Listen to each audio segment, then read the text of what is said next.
and welcome independent researchers, skeptics, and all of humankind to Shadow Citizen.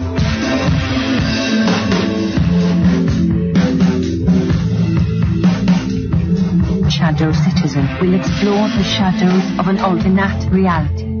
Your hosts, Rachael L. McIntosh and Rob Bosell.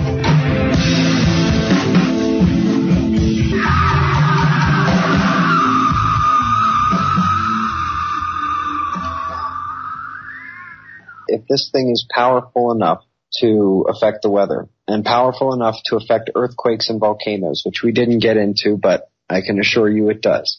We'll have you back on to talk about that. I swear to God, this is so awesome. You know, we are electric beings and we are connected to this electric world.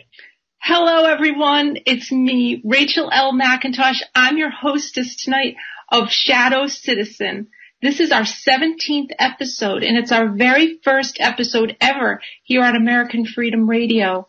That man you just heard, that was Ben Davidson. He's our guest today on Shadow Citizen, and I'll tell you about him in a little bit. The other voice you just heard, that was me. That was when we recorded our interview with Ben on March 22nd. What Ben told us blew our minds. I'm not sure where you are, but what he's going to tell us is going to affect everybody on this planet. I'm in Rhode Island, USA. It's not an island and it's got really bad roads, but you should know it's about halfway between Boston and New York City on the map. My co-host for this show is Rob Bosell. He's left of me on the map and he's in another time zone. Are you here, Rob? Hello, Rachael. How are you? I'm good. Hi, I'm so glad you're here. And yeah, we got Ben with us again. You tell us what's going on. Okay, well, yeah, we just made this move over to American Freedom Radio, and Danny Romero has been doing this a long time. He's a true professional, and so we've kind of graduated from the Farm League. We were over there on Mixler. I had a little show for a year, and then you and I started doing a show in January, and we got invited over here. So this is very, very exciting.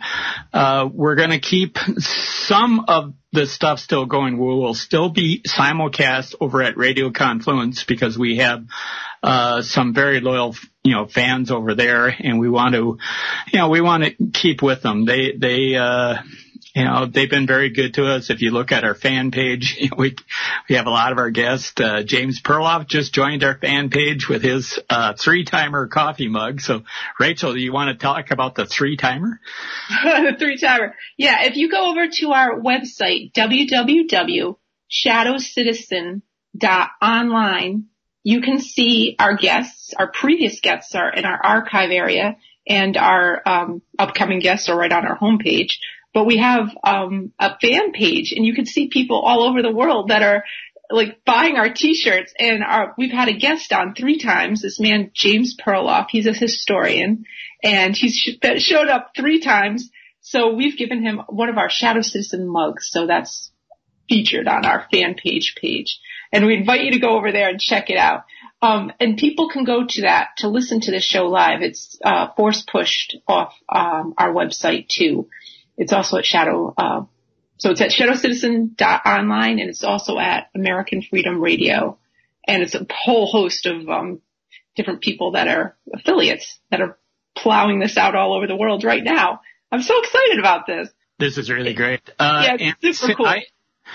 You sent me your blog post, and I said, Rachael, I really hope you'll read this to me, read it on air. So you came and we did an hour on my show, and you read your blog post, and I recorded it and then cut it out for just this blog post. So we have a new audience here, I hope. And why don't I play it in? I hope Ben doesn't mind, but we're going to just kind of introduce our show over here to American Freedom Radio. It's pretty short, guys. It's only about a few minutes, but it will explain what Shadow Citizen is. That's right. So here we go. I wasn't always a Shadow Citizen. I grew up in a normal American 1970s family. Dad wore a suit to work. Mom was a nurse. I went to public school known for delivering excellent education. I went to college. I got a job. I had stocks and real estate and stuff. I paid taxes. But then something happened that was beyond my scope of understanding. Economics. And it wasn't just economics described in textbooks. It was fraud. I was involved with a bank that was committing fraud all over the place, and my life's work, savings, and inheritance as collateral damage. At that point, I didn't really see myself as a shadow citizen because I hadn't yet become aware of the shadow government that benefited from this fraud. It took a long time for me to realize that I was a shadow citizen. It took even longer for me to recognize that there were others like me. Eventually, a huge group of people that had been doing what they were born and bred to do, but had the rug yanked out from under them, became apparent to me. I watched as political parties wrestled to harness this confusion and anger in order to capture seats in government. Of course, with the trauma of 9/11, things like the Department of Homeland Security, U.S. Patriot Act, NSA, and the TSA were now commonplace, and people accepted formally intrusive behavior by their government. It took the recent presidential election and the widespread marketing of the terms deplorable and snowflake to more precisely dissect and dismember what used to be the global standard for a healthy body politic. People are now effectively at each other's throats and are electronically stimulated and encouraged to continue the antagonizing each other to keep up the political shell game. The realization that not everyone was swept away in a mass marketing campaign was very liberating. Awareness, like a toggle switch to a giant searchlight, was snapped on, illuminating more people out there that had somehow fallen and not been able to get up. These people just watched everything from the corners they'd been relegated to and waited. They'd already been kicked out of the game. These people, for various reasons, could not be corralled like barnyard animal into marching lockstep with political parties, let alone diverse agendas and agencies that have been bastardized and co-opted to fit a national narrative conveniently supporting globally traded stocks. I needed to connect with these outliers. They were the shadow citizens. They used to be vitally important to the well-being of the nation, heck, to the world, but now they just watch and wait, unaware that the numbers of people like them are growing. Via social media and alternative news sources, I see people who I personally don't know at all over the planet, trying to run away or take cover. These people are curious about what's happening to them. They know they're never going to get the full story because of the quote-unquote official story screwed them over heartily. So they piece seemingly unrelated bits of information together and stitch this into a patchwork quilt to comfort them in their new reality. Formally obvious life decisions are not as easy to make. What is making life so hard? Everything is a clue. Like myself, these people are becoming aware that the more they know, the less they know. Things are not what they seem.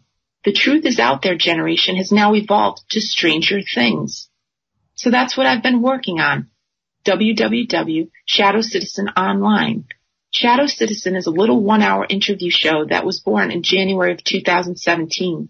I want to talk with people who can explain what's going on. I want to listen to informed and often ignored perspectives. I've never met my co-host, Rob O'Sell, in person. He actually interviewed me about my Security Through Absurdity series of books for his radio show, and later, when I was offered a show of my own, he stepped up to handle the technical aspects of it. I'm very happy to report that in just 4 months, we've gotten picked up by a very decent alternative radio network, American Freedom Radio. We will be doing a 2-hour show for a vastly larger audience. On top of the new reach provided by AFR, Shadow Citizen will continue to be simulcast via Radio Confluence and Mixler.com, where the show is broadcast and reissued to little FM stations worldwide. The shows are archived at Shadow Citizen Online/index archives. They are also saved on YouTube, Vimeo, and SoundCloud.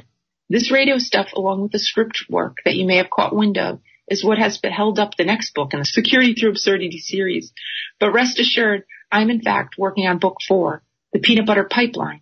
Stay tuned. All right. Thank you so much, Rachel. So I will hand it back to you, and let's get on with our conversation with Ben.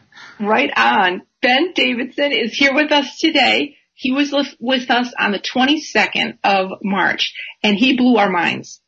Ben Davidson, he's here today to talk about climate change, but other things. He is the founder of Suspicious Observers.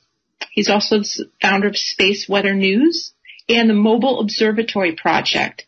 Ben has 2 peer-reviewed works on solar-terrestrial physics and produces one of the most watched space weather programs in the world, with more than 75 million views on the internet. Ben is credited with predicting a number of earthquakes in 2016 using the signals of the Earth's and the Sun's energetic interactions with each other. And I am so pleased to have Ben Davidson back with us today. Ben, you're on. Thank you for coming and joining us. It's a pleasure to be here, Rachel. Thank you. Hey, so last time you were on, we started talking about the magnetic pull the geomagnetic pull between the Earth and the Sun. And that's what I think you were talking about in that quote at the very beginning. Well, what I was talking about was just the power of the Sun on different elements of our lives, and that really goes from everything that is obvious, like our ability to grow food and the weather, but much more about climate change than most people realize. It's involved with earthquakes, volcanoes. It's involved with our power systems. It's involved with our health. It can cause slightly increased risks of certain, sometimes fatal, events of morbidity and mortality. So it really is a huge player. And over the long run, both the sun and the moon are huge players in the stock market, which is baffling that the entire world hasn't figured out yet. But it is what it is. They'll get there someday. Okay, that just piqued the interest of a bunch of people, I could tell. The stock market. Okay, cool. We'll talk about that one for sure. Here, I want to just start out a little bit different here. And, I was, taught old science and everything. And so we were taught to believe that the sun is this giant ball of, condensed helium and hydrogen, very compact, and that there's this constant nuclear reaction going on the sun that produces the light. And so is that your current understanding, or is there a different way of viewing the sun than what, our traditional belief is? There's just no way to have a star that is active and sustained and stable without some measure of external modulation. So, for example, going back to when a star is formed, what do gases do in a space? They spread out as much as they can. This is why if you are in a space shuttle, having a meteorite crack through one of your windshields is a very, very bad thing, even if it doesn't hit you, because all the air is going to rush out and fill the void.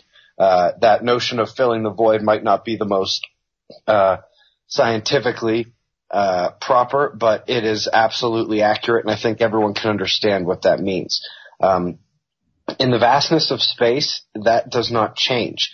And so we have a very serious problem starting at ground zero with the gravitational attraction and accumulation and then eventual collapse of material and ignition into a star. That's not how gases work. Not in space, not in the atmosphere, not anywhere. It is a fundamental thing that just about everyone in the world understands about gases and pressure and things moving from high pressure to low pressure, and yet they just throw it out the window when it comes to making a star.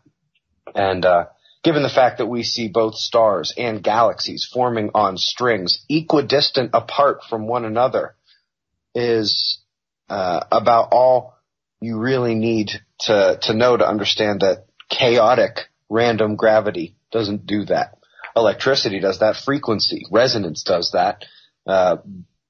And so while there have been reasons, observations of space and observations in the laboratory to suggest that certain nuclear reactions are taking place, many of them are taking place right on the surface of the star.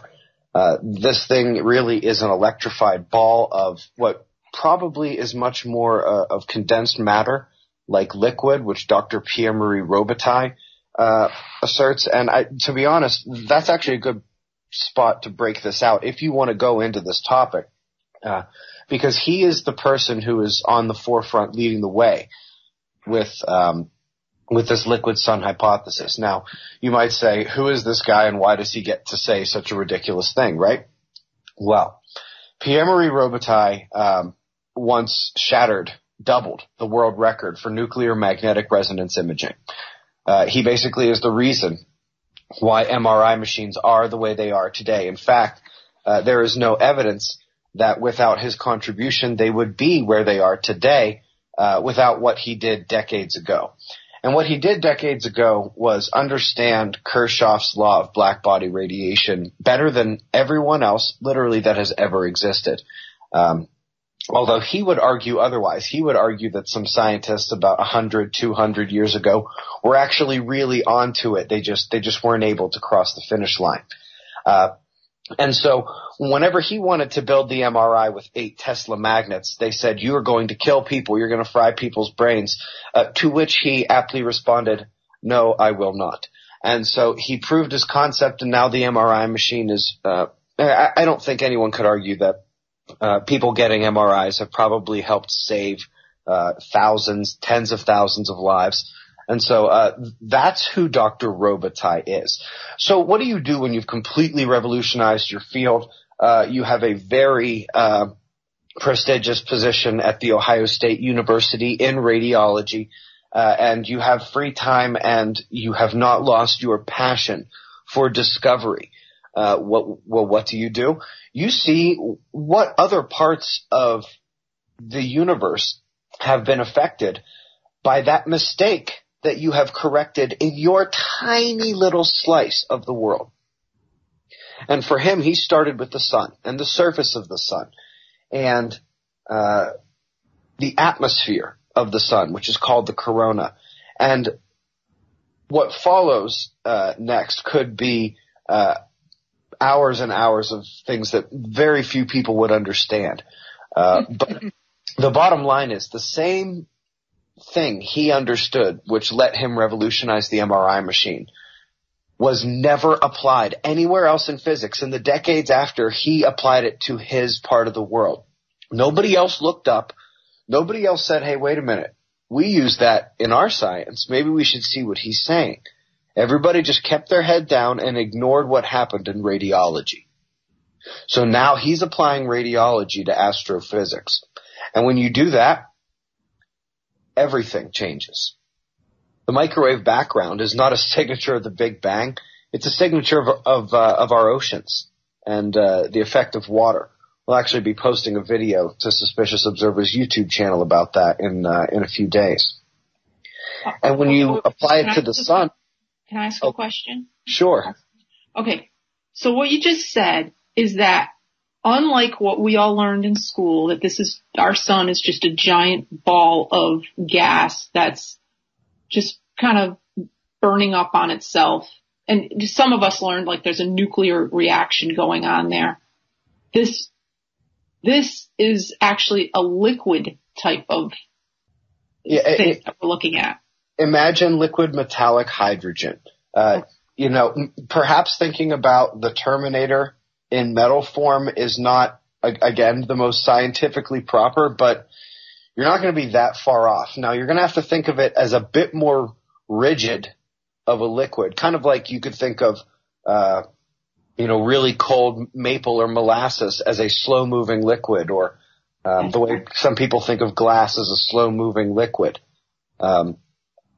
And it's sort of in these lattice shells, these concentric lattice shells, Dr. Robitaille says. And the sun is sort of constantly expanding and shedding through them. And eventually it would, he thinks, go through them all and go through an expansive phase, become a red giant, and at that point we better be long gone from Earth. But he thinks that's thousands of years, thousands if not millions of years away. The real point here is that things like, here's a great example. Many people know that there's this part of Earth's atmosphere way up near the top where you wouldn't be able to breathe, called the ionosphere, sometimes called the plasmasphere or thermosphere, where the electron temperature is actually thousands and thousands of degrees. And yet, if you were up there, you would actually freeze because there's just not that much up there. Just what is up there is really, really hot and excited, but it's, very, very much closer to being in the vacuum. It's very, very cold. Okay. Well, I can picture that. That's good. I got that. Yeah, so they measure these ion temperatures in the solar atmosphere and say that the atmosphere of the sun must be tens of millions of degrees, which would be like saying the upper atmosphere of Earth must be thousands of degrees, when we know if you were up there you would freeze to death. And so there's a number of spectroscopic properties of the sun that Dr. Robitaille has just demonstrated require only slight tweaks, but when you make those slight tweaks, the end result is a liquid star, a liquid metallic hydrogen star. Wow. And Dr. One of the things that you concentrate a lot on, on your reports is you always follow the sunspots every day. And I was, trying to catch up on some of your last conference, which you had a big announcement here this past week that I think that if anybody wants to go to this thing, and man, would I love to, but it's kind of out of what I can do. But anyway, you talk about sunspots, and somebody was saying, well, if the sun is this all fiery, globe that's got all these nuclear reactions on it, how come you can peer through these sunspots, these black holes that aren't, did I hear that wrong, or can you talk about that a bit? Because you're talking about the surface of the sun and how hot it's allegedly supposed to be, and yet there are people that, and this is kind of the woo-woo science, and I can't tell if this is COINTELPRO or not, but there are people that allegedly are showing craft, flying in and out of different spots on the sun. So there are a few people doing that. They refuse to share their footage. They all look fake to anyone who's actually seen editing software. And not to mention, there's tens of thousands of people, not to mention myself, with everything from welding lens scopes to H-alpha solar telescopes. And those are confirmed by people like me every day. So like when they say, fake sun images, well, the problem is we verify them ourselves, and so do thousands of other people every day. That is not COINTELPRO. That's just people being people on the internet. It is what it is. I'll give you that one. Yeah. I know a lot of wackos on my day-to-day life, so that are convinced that the Earth is flat, and I don't think we should even waste the time to even go there. So. Yeah. Well, that's probably not a good way to divert this conversation, but it's the kind of thing sunspots. What are the sunspots? Are there like gaps in fire, or what are they? What I'm saying is that it's a mistake to think that the sun is that hot, that the atmosphere of the sun is tens of millions of degrees. Just like it would be a mistake to think if you went way up in the atmosphere, you'd cook to death in 1,000-degree temperature. No, you would freeze. If you were up there in the sun, you'd be really, really electrified and juiced up, but you would freeze to death up there that far away in that low density of area. It's that close to a vacuum. There's no amount of infrared rays that are going to keep you hot in a vacuum. There's no amount of UV rays that are going to keep you hot. Yeah, okay, they're going to burn the surface skin that's exposed to them. But, it's the kind of thing where a lot of our understanding of space and deep space really gets thrown for a loop. Yes, because what you're saying, I'm picturing the sun. I go to your page and I'm looking at these pictures of the sun every morning, and you're telling me that aren't the planets nearer the sun? Aren't they hot? Like Mercury's hot. Mercury is hot, but it has ice at the poles. Oh. Water ice at the poles. Oh, wow. Yeah, so there are actually some parts of Mercury's poles that are craters that actually never see the sun. And they're freezing? Yeah, well, and around that there's a periphery where it's just a little bit too warm for that to happen, and that water is liquid water on the surface of Mercury. Mm-hmm. So, for example, you go into the center, if you could go into the very center of the moon, and assuming that it's not, assuming that the moon is actually the moon, you go into the center of the moon, you might find some temperature that's not so bad. I don't know what the air is going to be like or the pressure is going to be like, but deep down in there with all the, with everything going on around it and with the tenuous induced ionosphere caused by interaction with the solar wind, there's going to be some electrical activity. And so the way we look at and the way we understand space, and consequently the way we look at and understand Earth and our interaction with space, is getting a major it's under major upheaval, and the people who are in the space don't really realize it yet because, like I said, they haven't lifted their heads up and looked around. So, for example, NASA has recently confirmed what a number of commercial endeavors have claimed to have done, and that is that if you excite a vacuum chamber with radio waves, you can create resonant thrust. And so, essentially, I'm not sure they can yet create the thrust to pull a feather up off the ground. But the point is that they have demonstrated numerous times, and this is what was claimed numerous times, which is why they tried to replicate it, and they were able to replicate it. This is now confirmed. There is something about vacuum energy, vacuum plasma, that is much more powerful than, this is the 0 point energy that the folks talk about. Yeah. It's so much more influential, and it has no place currently in astrophysics. It gets no props. It gets no credit. It is in none of the equations, really. The vacuum catastrophe in physics is known as the difference between the observed vacuum energy that we're able to measure and what mathematics says should exist. They have values that differ by, 107 orders of magnitude, which is that many zeros, 107 zeros. Okay. That's how far apart, the observed and mathematical, understanding of vacuum energy is. And so literally everything about the universe is a guess. This is why we put everything we knew about the universe into a computer, simulated it over and over again, missed 97% of it, and then invented dark matter and dark energy. Mm-hmm. Because we just go with our guesses, and when there's things that don't comport with our guesses, we say, oh, this is something else we haven't found yet. And nobody ever thinks, oh, wait a minute, maybe there's a problem with the things we put into it. Right on, yeah. Now, this is completely, I'm just throwing this out there because I've been looking at these D-wave computers lately. Are you familiar with these D-waves? I have no idea what that is. Okay, then I won't even bring it up. But it's a computer that says to be computing in different dimensions at the same time.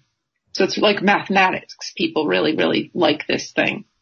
So I was wondering if they're going to start using that to try to think about some of the things you just talked about.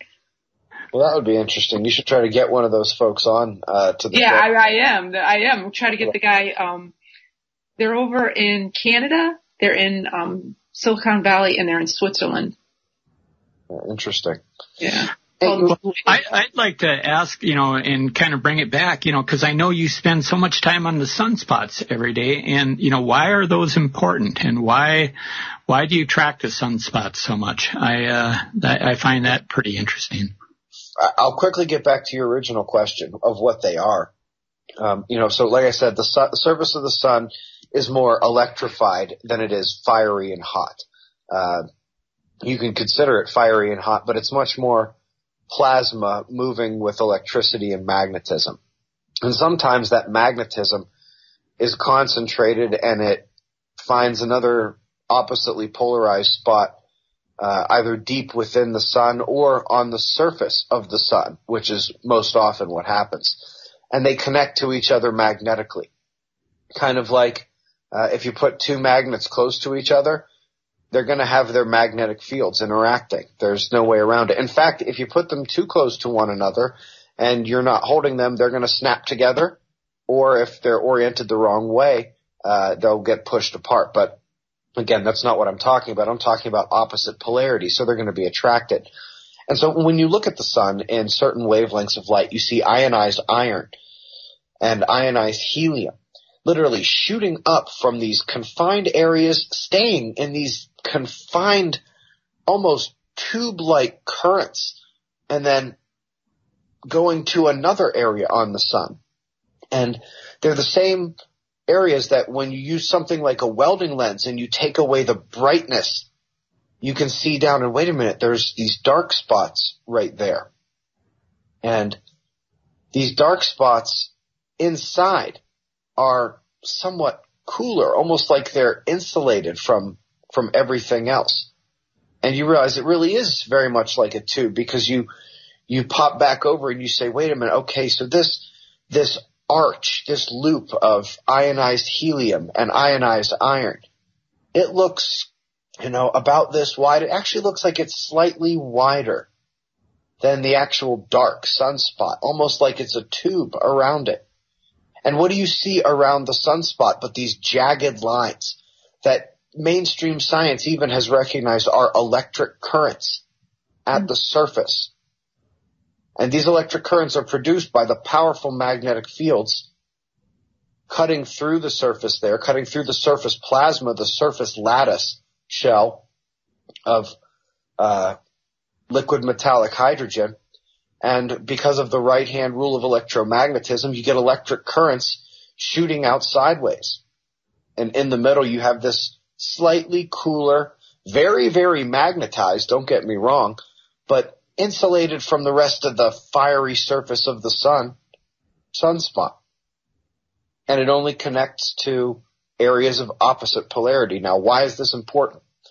Well, beyond the fact that this is where all solar flares occur, and where a number of coronal mass ejections begin, the things that could take out our power, the things that cause those health concerns that I was talking about earlier, the kind of things that can contribute to volcanic or seismic or meteorological disasters, in addition to, wreaking havoc with your cell phone and your heart. But over the long run, we noticed that the appearance or the lack of appearance of sunspot is the real modulator of the climate, specifically through things like the North Atlantic Oscillation, which plays most for the United States and for Europe. And I would also say it plays also for the Sahara. If the sun goes to sleep for an extended period, we could see a green Sahara once more, as we see every few thousand years. A lot of people didn't know that. Okay, say that again. If the sun goes to sleep. The sun goes to sleep, because I notice on your Suspicious Observers website, you always put up graphs about the different pulses and waves that are hitting Earth or not hitting Earth. And then you've made a point a couple times to talk about how this extreme weather is going to become more regular because the sun is going to sleep. Can you talk about that? Absolutely. And, perhaps that's not even the best way to discuss it, because what's going to sleep is the sunspots, the solar flares. Okay. What's not going to sleep, and what's actually going to be really in its prime phase, probably for a while, is the interplanetary magnetic fields, which are the direct connections. So the sun puts out its energy two primary ways and two primary modes of phase. We have what scientists call its active phase, where there's a lot of sunspots, and then there's its quiet phase, where there's not a lot of sunspots. The thing is, if you look at the polar magnetic fields and the magnetic fields associated with coronal holes, the interplanetary ones, the ones that all the planets connect to and directly exchange plasma with the sun. I'm not sure if we discuss flux transfer events, but at Earth, it's every 8 minutes there is a surge of electricity and plasma from the sun to the Earth. Wow. Jupiter, it's I think every 38 minutes or something like that. Saturn, it's every 50. But all the planets have these.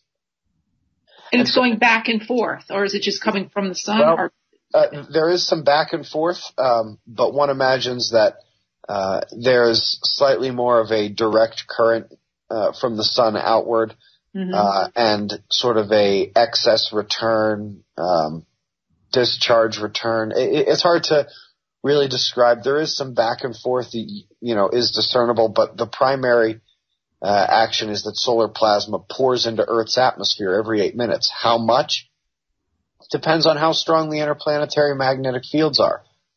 Or it depends on whether or not they got dinged with a solar flare or a coronal mass ejection.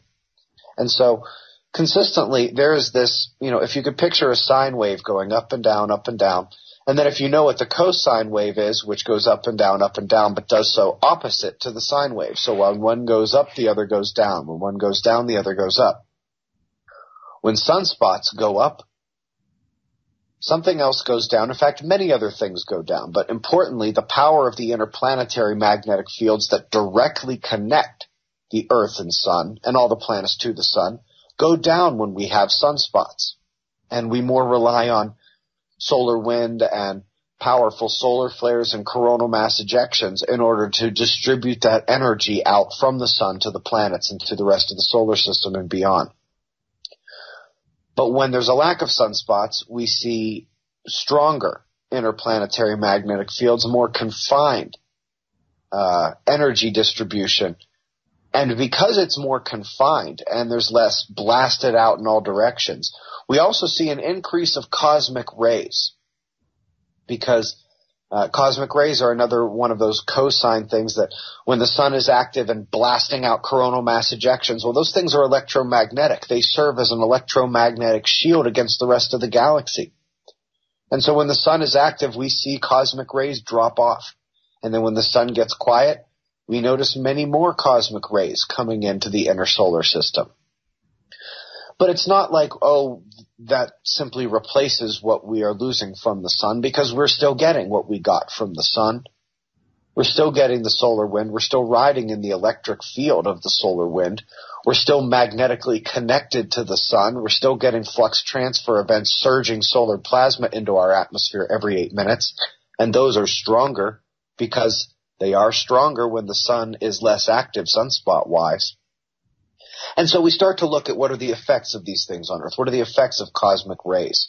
What are the effects of these flux transfer events and some of the effects of having stronger interplanetary magnetic fields? Because this research does exist. It's just that most of the research doesn't exist in a way where the scientists have seen fit to say, oh, hey, by the way, if the sun happens to go to sleep for a while, this is what this means and this is what this means, because, well, that's not how academia works.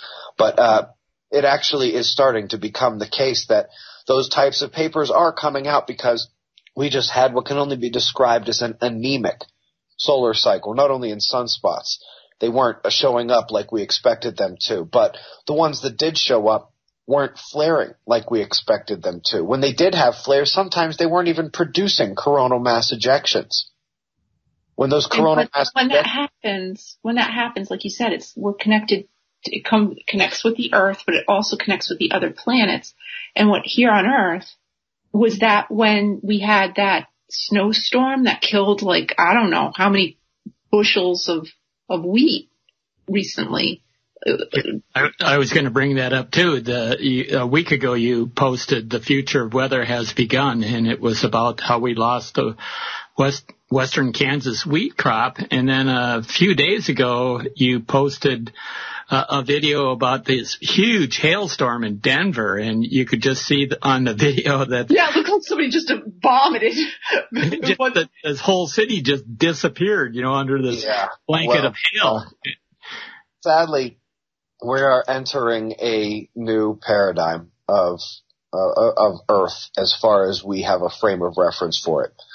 We talked last time about the pole shift and what Earth's magnetic reversal, ongoing though it may be, means for us now and in the future. And really, in terms of the weather, the primary thing that means is more cosmic rays, because Earth's magnetosphere is a double shield. It serves two purposes. It blocks out powerful solar rays that would be really damaging. Without it, it would take nothing for a solar kill shot to throw us into the Stone Age and then rip the atmosphere from Earth and turn us into Mars. So it protects us that way, but it also protects us from cosmic rays. We have a good buffer from gamma ray bursts, from supernova, from cosmic jets, from birthing stars and galaxies, would they happen to be pointed our way. The problem is that that's weakening now. It peaked in strength 3,000 years ago and didn't really come down too fast, but in the 1800s it began weakening much more quickly. By the year 2000 we had lost 10%. In 2010 we were down 15%. They decided to stop giving us updates on exactly how far down we are, but we can see it in the weather. We don't need any more. We can do the math, actually, and we're about 20, 25, maybe even more down in the magnetic field. Now, on one hand, luckily the sun appears to be taking a step back and trying its best not to sneeze in our direction, as it did the last time the sun went to sleep. We call it the Earth-facing quiet effect. But with that comes an increase in cosmic rays because, again, when the sun is blasting out these solar flares and these coronal mass ejections, they act as a shield. The moment they get past Earth, they're a shield until they dissipate, until they spread out enough. They're a shield in that direction from cosmic rays. And so we're losing both of our shields at the exact same time. And unfortunately, what science is just now beginning to realize, what I was fortunately able to include in my latest book, Weatherman's Guide to the Sun, was that hail nucleation, cloud formation, cloud condensation nuclei, the juicing up of lightning, all of these things are directly related to cosmic rays. The Europeans are doing much better than we are here in the United States because there's just not a lot of money for space weather or cosmic ray weather forcing in the United States. Most of it goes to anthropogenic climate change research. Right. And so in Europe, they're much more in tune with what's going on. Russia's starting to figure it out too. India has this very much figured out. They are very well aware that everything that matters to them, which is the monsoon flow, is based on the sun. Mm-hmm. Just about everything. And so we have the North Atlantic Oscillation. We have the Intertropical Convergence Zone, I believe it's called, and the monsoon flows resulting from that, which are very important to India, Malaysia, coffee growing regions to the south of that, Vietnam, and it's also important that it stays away from parts of China for there to be 3 billion people there. And the last time that this intertropical convergence zone and shifting monsoon flow, which killed millions of people in India the last time it happened, and took the rain away from them and dumped it on China. Last time that happened was 400 years ago. I don't think there was 3 billion people there, spread out in some of the areas there are now, changing the land in such a way where it could handle such a rain even less than it could before. There are examples like this all over the place. It's one of the reasons I'm in Albuquerque, New Mexico, what I call the New Valley of the Sun, where we're insulated from earthquakes, tornadoes, just about everything except more precipitation. Boo-hoo us in the high desert. I'm going to jump in again here. I'm located in the Mississippi River Valley, so I'm in the southeast corner of Minnesota, and I've always been told that this 500-foot, bluffs around me, that they were carved out by the melting of the last ice age, and so all the water running off, carved this hole in the valley.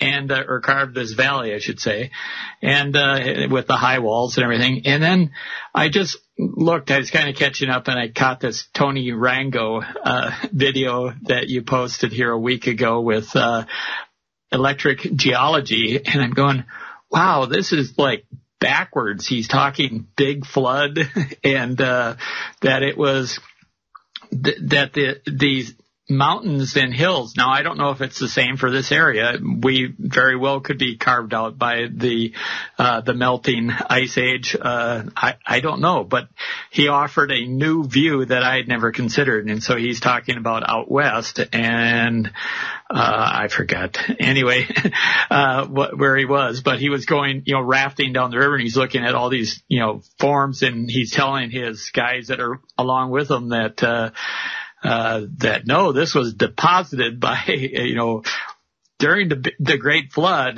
that it was raining down all this fire and debris coming down from above, and because the water was there, it was shielding certain area from these deposits. This is really bizarre stuff. It's like backwards from the way that we were taught to believe. I don't know if you want to go into that at all, but I was just like blown away, completely blown away. Okay, well. Starting with the first thing you mentioned, the glacier carving and things like that. When you're talking about something that happened very, very rapidly, and it's not just water moving, but it's rock and land and things that help scrape away, that's a very different story. And the carving of the glaciers isn't something that took hundreds of millions of years, like what, the last ice age was just 100,000 years ago, maybe even less. The last glacial period was probably only 11,000 years ago. So we're talking about a much different time scale. And we're talking about water moving rock basically as a piece of sandpaper. That's a little different. But what Tony's talking about is an area that from about 100 miles up in the sky, 200 miles up in the sky, 500 miles up in the sky, makes absolutely no sense. Water flows downhill now, but according to the geologic record of how the mountains were formed, for water to have been carving for as long as it took to carve what it did, that means that the mountains at that point of their growth means that the water would have been going uphill. There are these mountain ranges that have an all certain shape to them, and they're all blamed on wind and rain and this and that, but you look on the other side and sure, they're covered in trees as opposed to dirt and grass, but they're in the exact same shape going the other direction, and you realize, wait a minute, these things are just forming a giant circle. Tony specifically was taking a look at a quartz dike that wasn't like any other quartz dike we've ever seen, because this one had a number of right angle turns, which that's not something that quartz dike rock crack does. That's not these right, and I saw that too, these right angle, etchings on the rock. That's almost like, someone programmed that in. I mean, that's not a natural phenomena, is it? Oh, no. And he basically dug down into it, and it's not like this basin. It basically goes down straight. He chipped away. It goes across, just stops and comes back up. It's very much like all right, so I don't mean this literally. I mean this very much metaphorically. It's like God's laser printer came down and just striped and striped. There's nothing natural about that, especially since it goes through different kinds of rock. There's not much that makes sense about it. Now, wait, guys, can I stop you? Sure. I don't even know what you guys are talking about. Set me up for this, because Rob was trying to set it up, but I didn't follow what he was talking about. And you know what he's talking about. What are we talking about? There is this white stripe in the middle of the rocky desert, and it makes right angle turns and is very much a straight line over short segments. And it goes through different kinds of rock, almost as though, imagine Thor could just come and just draw on the rock with a lightning bolt. It looks like that would happen. There are perfect right angles. It looks. How big are these like expanses of right angles? What are we talking about? Like, is it feet, miles? Well, the lines go on for miles, but the line is only a few inches wide. Oh. And it is like it's etched by, something very high energy. It's, it literally, melted or changed the composition of the stone. Yeah, they look very much like a quartz dike. The problem is that most quartz dikes that are known to exist, they're irregular. They don't have straight edges. They don't go through different kinds of rock. They don't cut at right angles. And not just at right angles, but one that's actually perpendicular. It not only bends off in a right angle, but it keeps going in the same direction anyway, forming the perpendicular symbol. Oh my goodness. Okay, so wait a second. Does this have to do with the sun? Does this have to do with UFOs? How did this happen? Chances are this was the last time the solar system went into chaos, or the last time there was a magnetic reversal. Wow. Because in all likelihood, when there's a magnetic reversal, the moon gets a little closer to the Earth. Okay. Which is really not good if you live by a coastline, because if you think there's right here in Rhode Island, where I'm looking at the ocean right here out my window right now. Go ahead. All right, well, if there's a magnetic reversal and you start to see the moon get a little closer, just use your brain with what that means for tides. Okay. How am I going to do in a 500 foot deep valley that's 536 feet above sea level? Minnesota, to be honest, your main worry is cold. Cold. That's what I figured too. You guys don't get as many tornadoes and mega hail events as areas to the south. At least not yet. With more cosmic rays, that may change. With worse polar vortex events, which is the other effect of a weaker sun, some of the winters are going to be really, really rough for extended periods. And maybe that's a good place to go with this. So the cosmic rays is one thing, and the cosmic rays mean more clouds, more cold, more lightning, more hail. Now, when the sun is blasting Earth with X-ray energy from solar flares, when the Earth's magnetic field is getting whacked by CMEs and strong solar wind, we notice that the jet stream and the polar vortex, the upper atmosphere flows, don't have a very wavy character. They're much flatter. But the weaker the sun gets, the more wavy they get, and also the more relaxed and equatorial driven they get. And so the jet stream begins to get a lot wavier and starts to get what we call jet stream blocking, which basically puts a low pressure system and a high pressure cell in one place for days on end. This is how you get the arc storm. This is how you get the super flood events along the Mississippi River and Missouri River in 2011. A number of major events are caused by jet stream blocking. And this is a big thing that's coming when the sun goes to sleep. I apologize. I've actually got Weatherman's Guide to the Sun right next to me here. I'm leafing through to make sure I don't miss anything. And so not only is it much more wavy and you get that, but it's much more equatorial bound. So it's going to be drifting to the south in the northern hemisphere. So, for example, the United States, it drifts to the south. When it's north of you, you're warm. When it's south of you, you're cold. Hopefully your brain can do the rest of the math from there. But the polar vortex does the same thing. When the sun is blasting us, it is tight and it is up near the poles.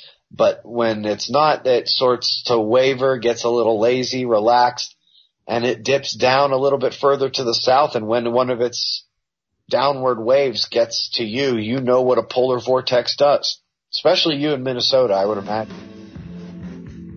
Our break is coming up here, so we got some music. And Ben, I hope you can stick around with us. This has been really, really fascinating. Do you think I would have time to get some water while we're on our break?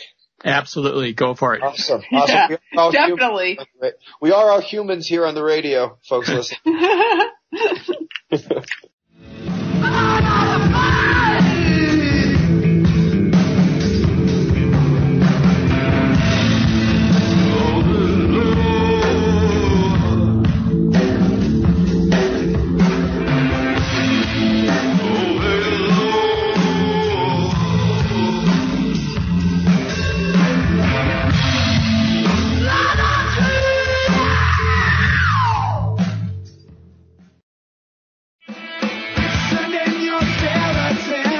hope people support American Freedom Radio, and I hope people vote with their dollars and really understand the value of having American Freedom Radio, because that's my family.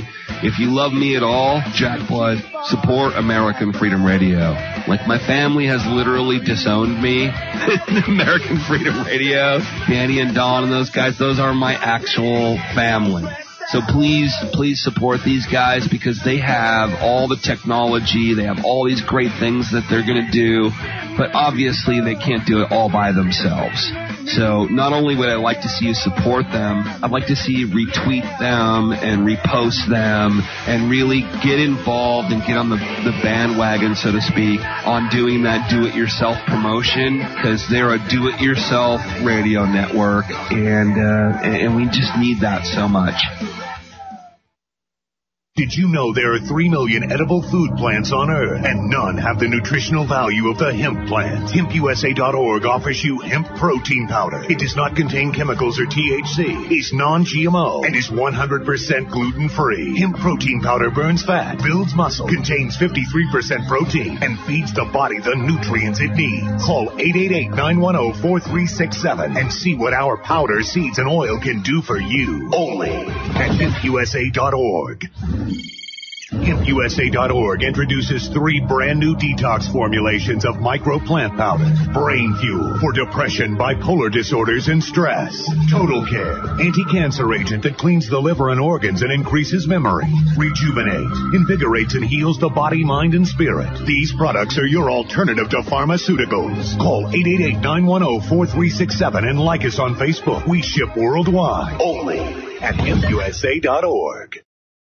We all know that they're not telling us the truth. So stand up for your rights, demand the real medicine, and your right to use it and grow it. This is Rick Sensen, and you're listening to American Freedom Radio. Yo, what's up? Check this out. The voice of the revolution. American Freedom Radio. American Freedom Radio. And when we're not invading some sovereign nation or setting it on fire from the air, which is more fun for our Nintendo pilots, then we're usually declaring war on something here at home. Did you ever notice that about us? We love to declare war on things here in America. Anything we don't like about ourselves, we declare war on it. We don't do anything about it. We just declare war on it. It's the only metaphor we have in our public discourse for solving problems, declaring war. We have to declare war on everything. We have a war on crime, the war on poverty, the war on litter, the war on cancer, the war on drugs. But you ever notice we got no war on homelessness? Huh? No war on homelessness. You know why? There's no money in that problem. No money to be made off of the homeless. If you could find a solution to homelessness where the corporate swine and the politicians could steal $2 million each, you see the streets of America begin to clear up pretty quick. I'll guarantee you that. I will guarantee you that. You're listening to AmericanFreedomRadio.com, the network who perseveres in delivering intelligent debate, constructive dialogue with true independence. The freedom to broadcast the truth is not free at all. So what is American Freedom Radio worth to you? The empowering information with fun, honest and pure integrity behind it provides an example to follow. Friendships to flourish with the moral altruism that pulls no punches. The hosts sacrifice and show remarkable discipline in their duty to deliver quality radio in service to the community with strength, wisdom and loyalty. The founders of AFR wish to thank you personally for sharing your views and insights to make the best radio and alternative media. Now it's time for you to give something back and play a vital role in the future of America. Be as generous with us as we've been with you. Click on the donate banner at AmericanFreedomRadio.com or volunteer by emailing AmericanFreedomRadio@ymail.com. Vaccine, psychotropic drugs and artillery batteries not included. No rules, no rules, no taboo topics, no taboo topics, no fear of doom, no fear of doom. We are American Freedom Radio, American Freedom Radio.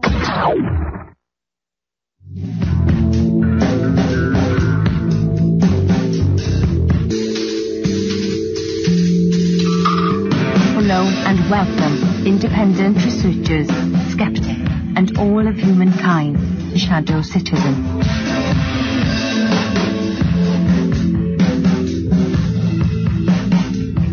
Your hosts, Rachael L. McIntosh and Rob O'Sell.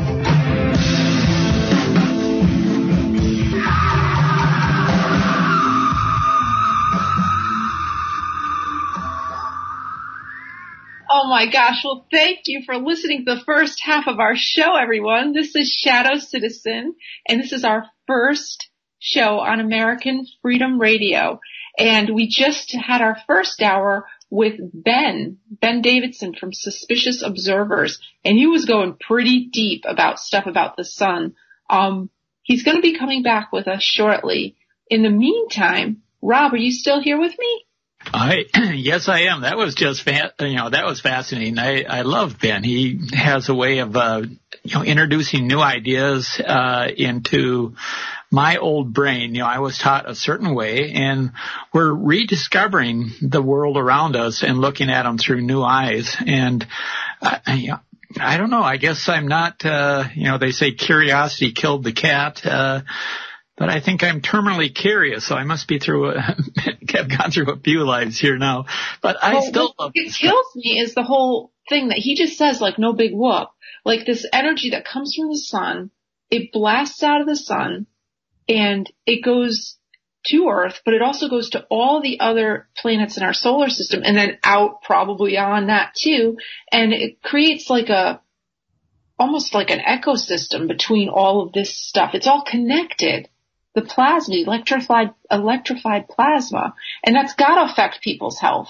And it's got to be he has these disaster prediction app that he's developed that actually tells people when they're susceptible for heart attacks because of the activity on the sun. And I want to talk to him about that. I also want to talk to him about, are the kids in school, in the colleges, let alone the high schools and the elementary schools, Lord knows what they're teaching them, but are they even talking about this sort of stuff? And it was weird because on his last visit he said, well, I'm glad that I didn't finish the meteorology because it would have just meant I would have had to unlearn all the stuff that they taught me. Yeah. And so I guess, no, it's out here in this new frontier, this YouTube. No, because, you and me, we both went to school, and even my kids still think when they're, we're going through the schooling stuff, that the sun's this giant ball of like this helium and it's like a nuclear thing. No. I've got to start putting this in my kids' heads now. I've got to get my kid involved with vacuum plasma if he wants to succeed in the future. Explained, if it was a big gaseous ball in the middle of a vacuum, what would happen to it? It would just go poof. The vacuum would suck it up in no time.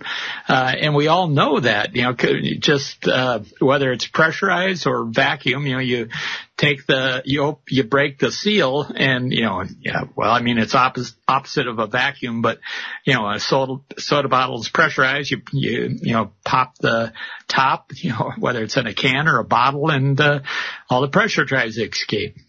The pressures just try to normalize. And so if you're going to have a ball of gas in the middle of a vacuum, well, that's not going to last very long. So something completely different. So, and I'm starting to understand why he spends so much time looking at the sunspots, because they're an indicator of what's around them. This is like, kind of like looking through the eye of a tornado or something, because all of the activity that's going around it, and this is energy that's escaping, being directed away from the sun, and that energy leaving the sun goes, whatever's in its line gets affected. So it's like Miles Davis. It's not really the notes; it's the spaces between the notes. That's a good one. So Ben, do we have you back yet, or? I am here. Hey, you heard us babbling about, we were trying to understand what you were telling us, and this is just blowing our minds all over the place, and we're so glad you're here with us to help explain this in simple terms. Can I play one more clip from the last show? Because this one has just been blowing my mind, and I just keep going back to it. So it's, I don't know how long it is, but it's not very long, but here we go. Let's say you could build a building that was as tall as airplanes fly. If I stood up there with a golf club and swung it, I'd make a contrail. What? That's what it means. That is how ionized our atmosphere is. Now what I want to know, okay, the atmosphere is ionized, but is it ionized from the chemtrails that they're putting up there, or is it ionized from the sun and the sunspots, or is it ionized from the radiation from deep space? Can you explain this? I want to know. Well, first of all, it is ionized in spite of any spraying that is done. For people, definitely one of the biggest misconceptions about the spray in the sky is that it's electromagnetic or conductive, or that it could be used with HARP or something else like that. They're all aluminum oxides, and those things are insulators. They're oxidized. That's what oxidation means. The moment you attach any of these metals onto an oxygen, you're stopping electricity flow. You are creating resistance. You're basically stopping electric current. I think you got into this the last time, that all of this stuff, it's oxidized, and so, it's an insulator. It's not a conductor, and so therefore it's not going to do all the stuff that they claim that HARP and all these other programs are doing. So this is, looking at things through new eyes, and you're making me think, and I love that. So thank you. So if somebody is of the mindset that it's just evil people at the top and everything they do is evil and just 100% bad and all that, this conversation is not going to go very well. But essentially, both of the players at the top of the game, and that's another thing folks need to realize, there are two players at the top of the game. Neither one of them wants the game to stop. They both love the game. And so part of the game is protecting their cattle, protecting their sheep. Which is all of us. And so, all of us dying is not a good thing in their eyes. And so, they are somewhat worried about that right now. And so they have taken upon their own authority and taken upon, their own, right without any say on our part, really, that they're going to do something to try to stop cosmic rays and basically the weakening of Earth's magnetic field from having such a devastating effect on the troposphere and on the lithosphere and eventually on the mantle, at which point Earth becomes really scary. And, I can step out of my anger about that for just a moment and say, scientifically, this is one of the things that somebody could come up with. I think there's a lot of other things somebody could come up with, including doing nothing and then just trusting that we can survive like we did every other time this happened on the planet. And the fact that the majority of the people of the world didn't get a say is something that I've got a big problem with. The fact that they think they know the long-term ramifications, while the short-term ramifications, nobody can argue they've got those down, and that's basic science. Long-term, I don't think they have any idea what they're doing. They shouldn't be playing God in the sky. It's a very frustrating topic for me, especially when I see how all over the place the geoengineering opposition is. If you can't figure out why this community is considered insane after about 5 minutes of just looking at different aspects of the community, I don't know what to tell you. You may be part of the problem. But it's a real problem. It's a real thing. It's not the 100% evil. It's the perhaps 50% evil, 50% really, really stupid. That's a winning mix. Yeah. No, like are we talking about Harvard? Harvard and their geoengineering experiment that they just announced? Are we? I think that when you've got NASA for years, now it's been since they've published the articles about them spraying these things out of sounding rockets. There's patents on the stuff. The amount that has been done in reality is somewhere in between the lunacy of the internet saying they're spraying everywhere every day and the government saying we are considering starting these tests soon. The truth is somewhere in the middle, where it always is.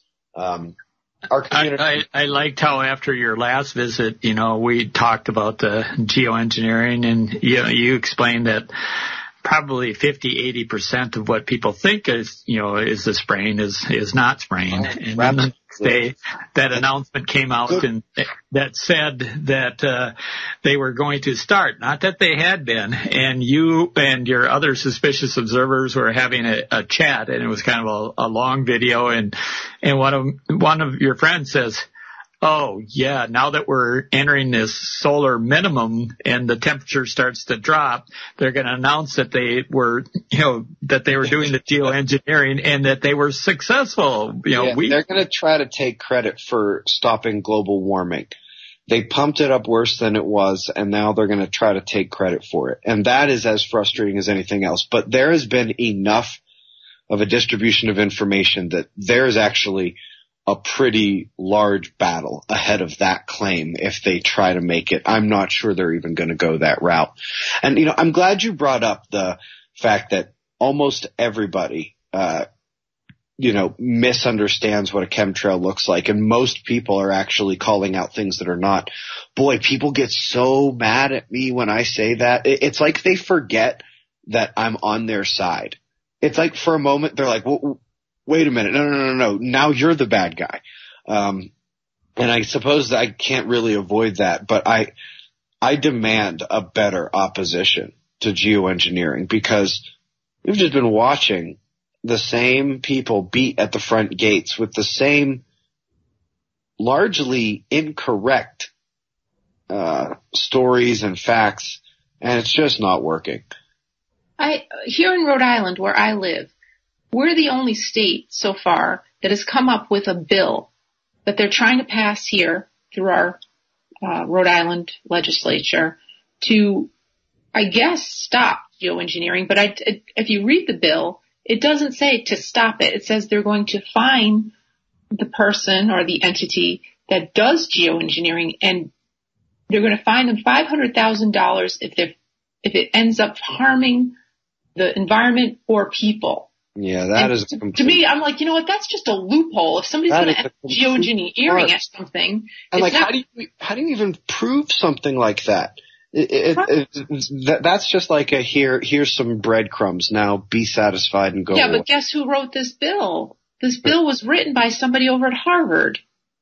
Yeah, well, look, the people that are involved in this really, and this David Keith guy, if you can't, I hope that there are people like me who can just look at this man and just see what he is.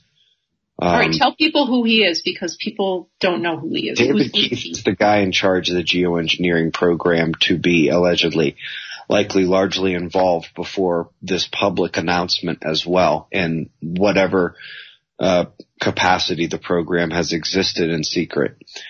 And so he's now going to be the face man, the front man. And if you guys know those folks who are what the world considers really, really intelligent, but what I would consider to be probably just the best parrots in the world with really good memories, and don't think as well for themselves, and actually kind of lack some basic common sense, that's what this guy strikes me as. And I can't tell you the number of times we've tried to get in contact, and I apparently I don't rank high enough to qualify to speak to him. So I guess that's probably not going to happen, but he's going to be the face of this, and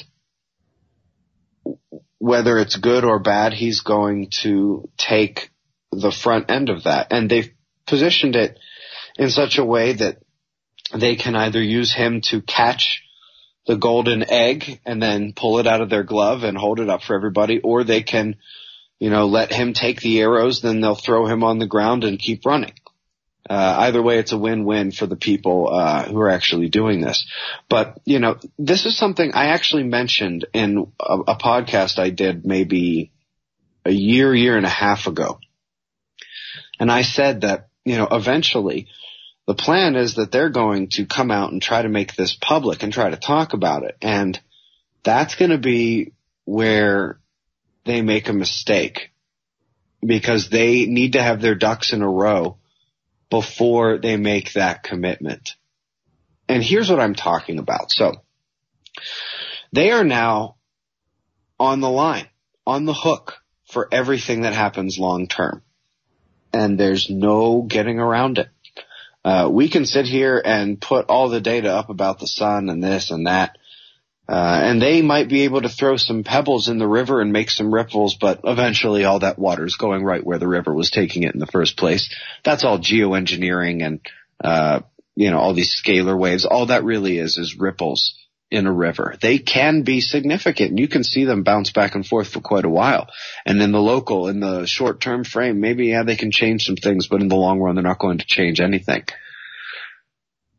That, if you can sort of take that picture, they've now committed to the river, and they have no idea what rapids may lie ahead or what waterfalls may lie ahead. And I don't think, have a really good understanding of just how bad it is that the sun is going to sleep at the same time that Earth's magnetic field is disappearing. Because the last time the sun did this, and there were million death famines twice in India, a couple of them in Europe and in a number of other places. And when there was significant floods and or droughts and or mini ice age conditions all over the world, and it was a really, really hard time. Back then, the Earth's magnetic field was powerful. It's now, I would say, 20-25% weaker, if not more. And so those two things are really a compounding event. It's one of the reasons why some of the lesser well-known, but one of the more, some of the more diligent researchers think that we might have a little more than a mini ice age coming up here soon. It might be just a little bit, it might be enough to send us over on the tipping point if, Earth's magnetic field loses another 15-20% while the sun is still asleep. That's a major ice creation event right there. And how many years are we talking on that? Do you have any idea how long that could take? I'm certainly not a prophet, and anybody who would try to give you any certainty about a date or a timeline like that, that's like an unsubscribe right there. But unfollow. All of those things, all of those negative social media monikers that I can think of at the moment. But I'd say worst case scenario, a couple of years. Best case scenario, we'll see the worst of this in maybe 2 decades, 3 decades. God, all right. So my kids will see this. Yeah, you're going to see it too. You're not that old, Rachel. Oh. All right. Let's focus in. If and when this happens, which you say is going to happen, things are going to be, I'm in Rhode Island, like I said, things are going to become more extreme. Is that what you're trying to say? Well, that would be the prediction, certainly. And, of course, I can't tell you definitively this is what's going to happen, but I can tell you definitively this is what happened in the past. These are the effects of what happens when this has happened in the past. If it happens again now, this is what is going to happen. And all of the data suggests that this is the same repeating pattern that has never failed to repeat as far as we know on the Earth. And I'm not willing to take the bet that all of this data and all these patterns and all these trends are just going to stop, and the Earth is going to say, you know what? I've been doing this cycle for millions of years. I just don't feel like it. I'm going to go back to normal right now. Yeah. That's not the bet I'm making. I'm betting on the cycle, on the pattern, and on the math. Okay, and so these people that are doing this Harvard geoengineering, this Mr. Keith person, he's not aware of this? I don't imagine. It's kind of like a need to know sort of thing. And this is the kind of thing that is about as troubling as it gets. Do you remember the scene in the movie 2012 where the guys agreed that, okay, maybe people should know what's going on and have the right to fight for their lives, but if we're going to do anything to actually save anybody, nobody can know until everybody knows, because it would jeopardize everything that you were trying to do? Again, that's that paternalism, secrecy without our consent type thing. But imagine if you had to make the call. If you were like, hey, look, we have this plan that could actually work, we think, regardless of how dumb they really are in reality. But let's say that you're in that position. You're the decision maker, and you're presented with that, and that's what you believe. And the only way to do this is to not have the public panic, to have them go to work the next day, to not have looting all over the world the next day. To have people still going and being able to get money from the ATM, food at the store, to be able to turn on their heater or their air conditioner. Because all that stops once the truth comes out about what's really going on, about how little of an effect we have. Everything's over. They can't just come out and say so. I'll tell you, as much as I can sit here and say, I stand with everyone listening here on how frustrating the paternalism and the secrecy and the lack of public consent are. Were I in that position, I cannot promise you I could do any differently with everyone's lives at stake. Now, in reality, we're all here having this conversation, and like I said, it's a cycle and a pattern, so something tells me we're going to be around to talk about this afterwards. Might not have the internet, might not have, as nice a society, might have to do some rebuilding, but...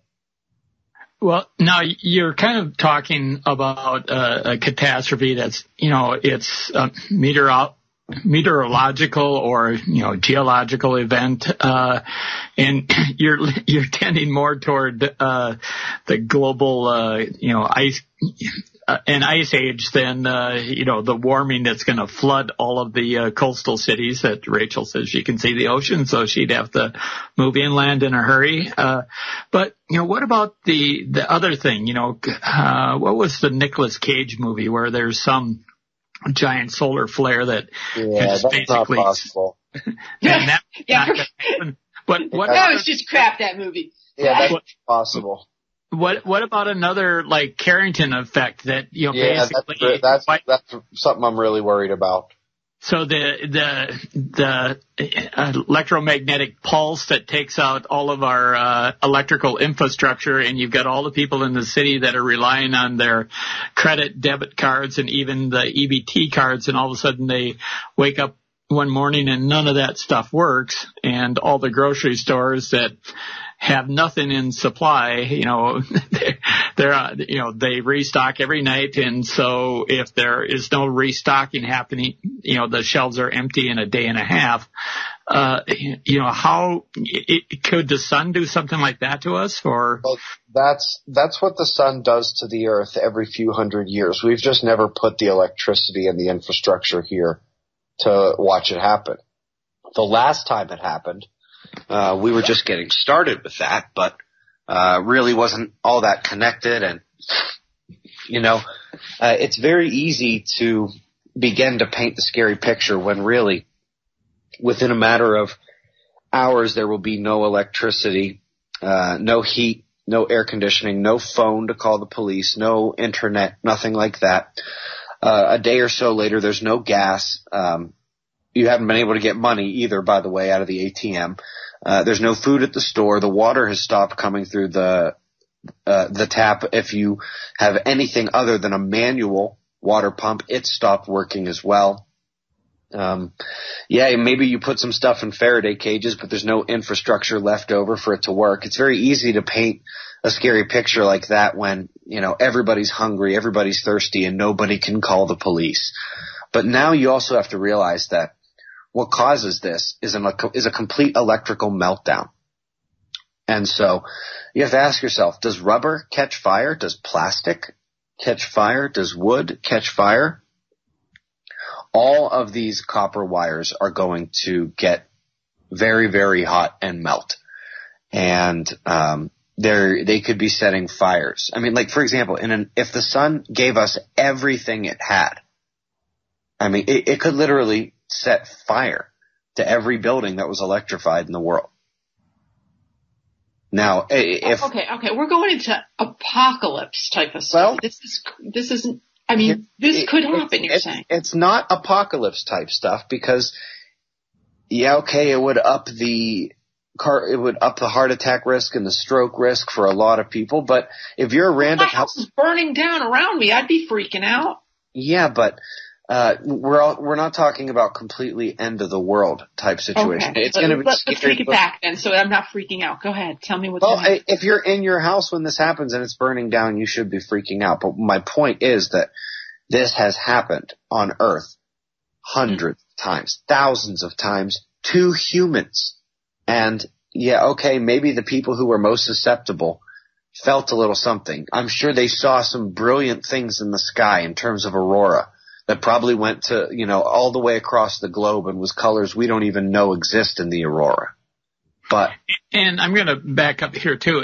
And on what scale would this happen? Would it happen on just the side of the Earth that's facing the sun, no. and the other side is going to be okay, or is it going to, or is it going to be regional? Is it just going to happen in certain pockets? Will a flare hit a certain area and cause something, the East Coast to go, or the West Coast to go, or London to go, whatever. Would it be regional, or would it be something that, like I say, anything that's facing the sun is going to get, I suppose it would depend on the scope of it. Well, it's very simple, actually. When it comes to a solar flare, the area facing the sun while the solar flare is going on basically has no ability to have high-frequency radio communications. The electricity is a solar system-wide thing, and everyone is at increased risk of seizures, headaches, heart attacks, cognitive dysfunction, going into autopilot and dizzying out, fading out, like when you're driving or when you're reading or something. So that is a global thing. It would affect the electrical atmosphere of the planet, and everything else is global as well. The geomagnetic storms are a function of, intensified solar wind taking over the global magnetic field, inducing currents around the entire world. When we're talking about the weather, what side faces the sun and what side faces away from the sun is a big deal. But when we're talking about electrical power, when we're talking about human health, when we're talking about earthquakes and volcanoes, we're talking about a global thing. It just so happens that on the sun-facing side, there is the compression of the magnetic field, the compression of the Van Allen belts. They get pushed into the atmosphere, and ions and electrons get forced directly downwards, which, again, cause cloud condensation nuclei, juice up storms, grease lightning, and create hail. That does not happen on the backside, or the night side of Earth. Okay. Well, go ahead. I'm sitting here thinking all right, you live in Albuquerque, New Mexico. Is that what you've come to figure out is the safest place to be? Yes. There's a few places, across the oceans that may be a little safer, maybe not. I wasn't going to leave the United States though. Yeah. But for the United States, you're thinking Albuquerque, huh? Yeah. The new Valley of the Sun, which basically extends down into the Mexican mountains and north into Colorado.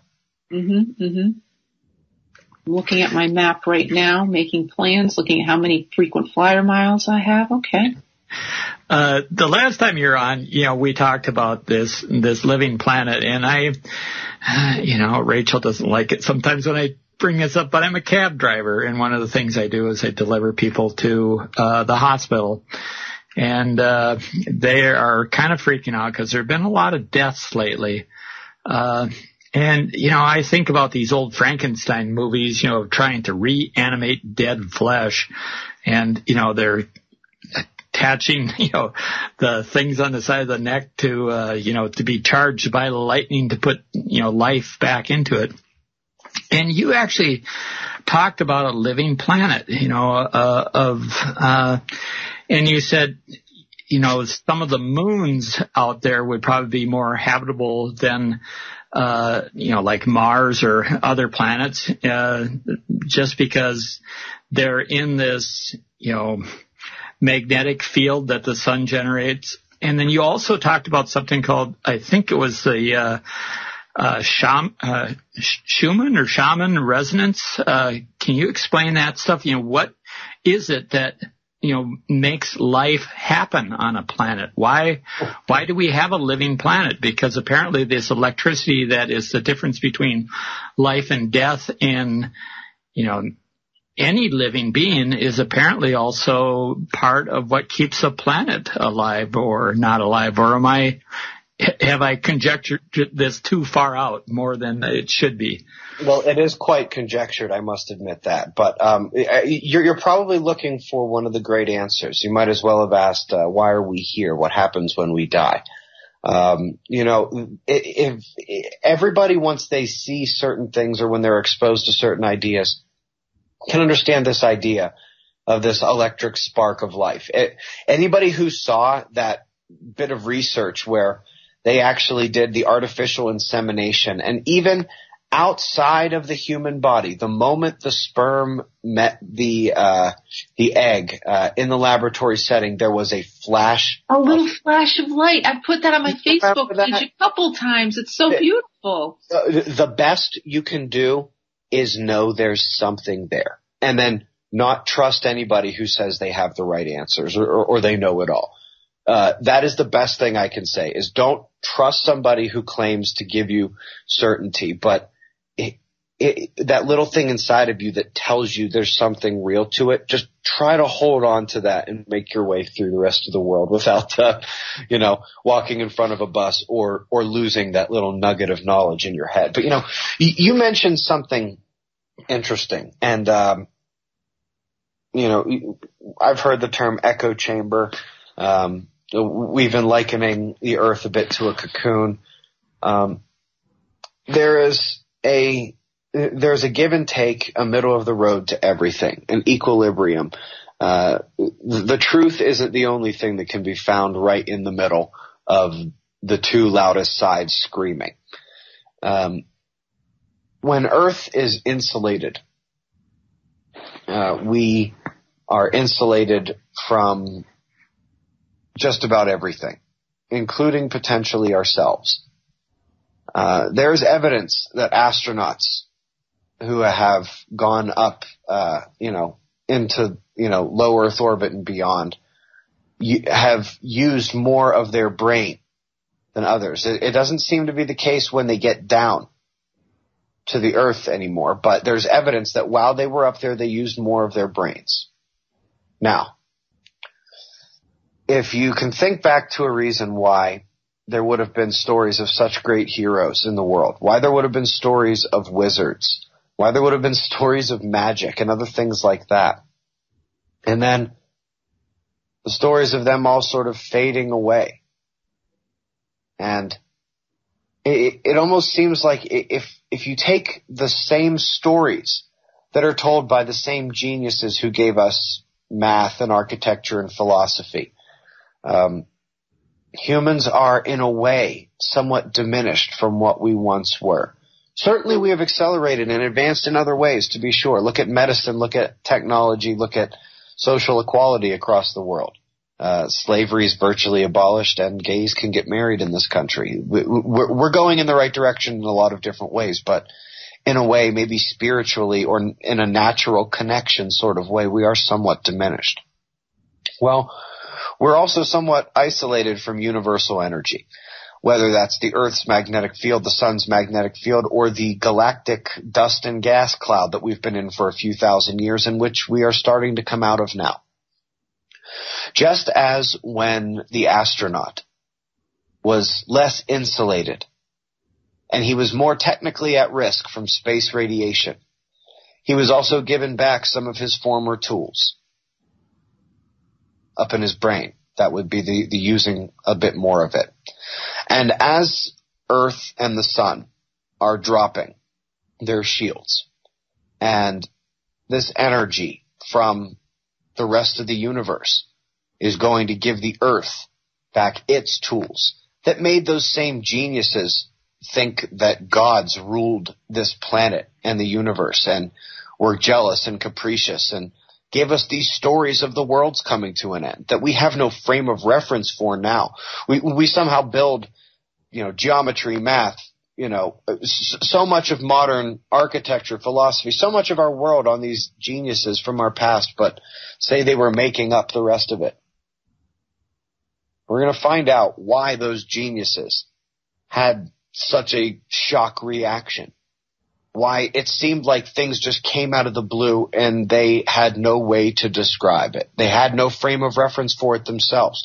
We don't have a frame of reference for it either, but at the same time, when the Earth gets back its electric tools for the weather and the supervolcanoes and the earthquakes, humans are going to get back part of our tools too. The folks who talk about, we're about to enter an ascension period where this energy is going to come down and we're all going to have this DNA elevation, we're all going to ascend and do this and that. They're not completely out of their minds.